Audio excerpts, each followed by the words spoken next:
So welcome to Newsnight. I'm joined by Dr. Alex Awiti, the Director at the East Africa Institute of the Aga Khan University.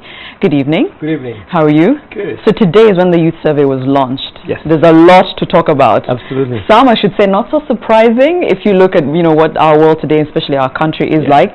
But I heard you highlight this morning that we are going to be a young continent for a long time.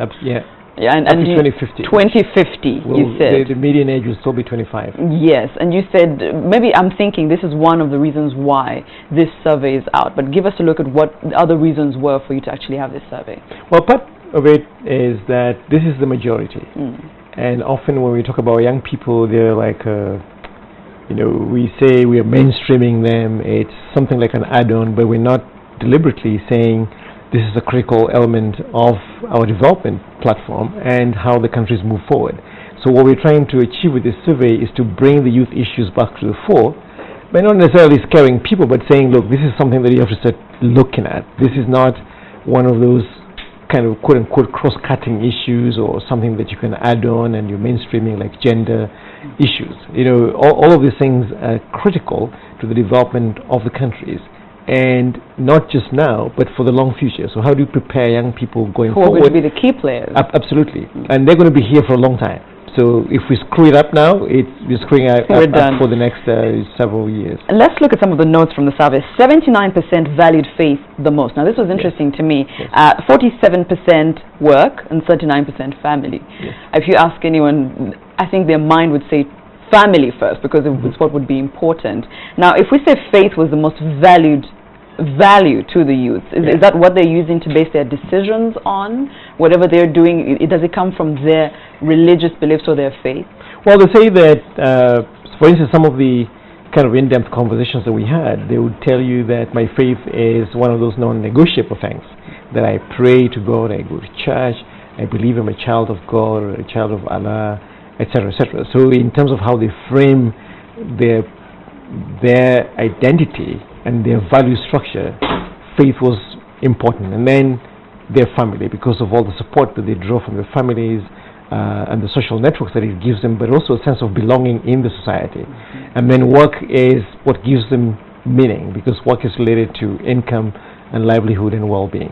Okay. Now, this next statistic actually might negate that value of faith, because 56% believe it doesn't matter how you make money as long as you don't end up in jail. 55% admire those who make money through hook and crook, or some say hustling. And 33% believe corruption is profitable. Well, I guess the reason why that might sound or seem contradictory is that those are not the attributes of a Christian.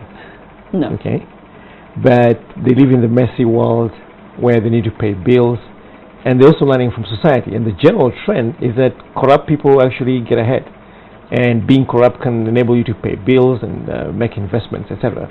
So that, I think, is something that we have to understand. We have to read this data in the context of the society.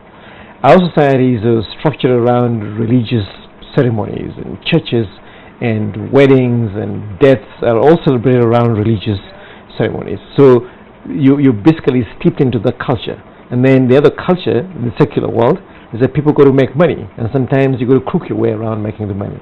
So as one of the participants said, this generation is a mirror reflection of the society that is nurturing it.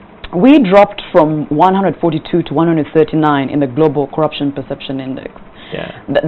Shouldn't that mean that Uganda is driving away from corruption than to it? So would it be valid for you to then say that it's the perception, it's how we're molding our youth, they're looking at us and saying this is what's done? Absolutely, and the Transparency International thing is usually a corruption perception.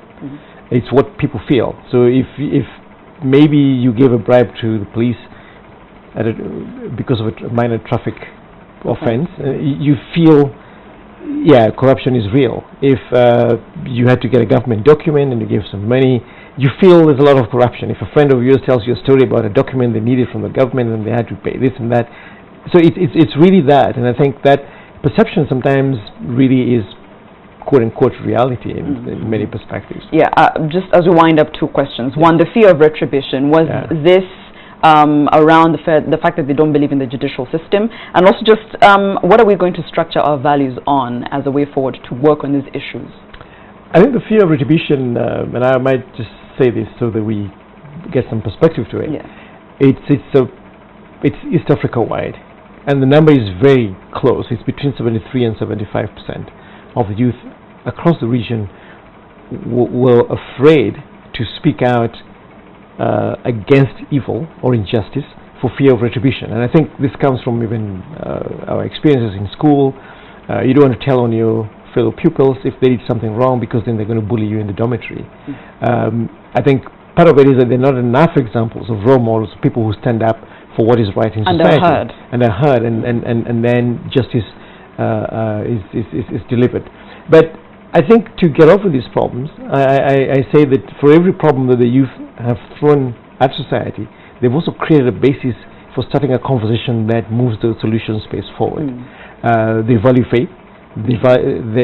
Family is an important part of their lives, and work is important. So how do we go back to these resources, as I might call them, that the youth have presented us with, to now start working with positive role modeling, to work with the religious organizations to say, look, you've got a basis here for creating some kind of a basis for moral and ethical formation at a very early stage. And then families should then come in and support that process. And how do we get the positive role models that demonstrate that work is actually a moral and ethical obligation, that you shall not reap where you did not sow, and therefore corruption is wrong. Thank you. Those are questions we might have to ask ourselves. That is Dr. Alex Awiti, Director at the East African Institute of the Aga Khan. That's it for News.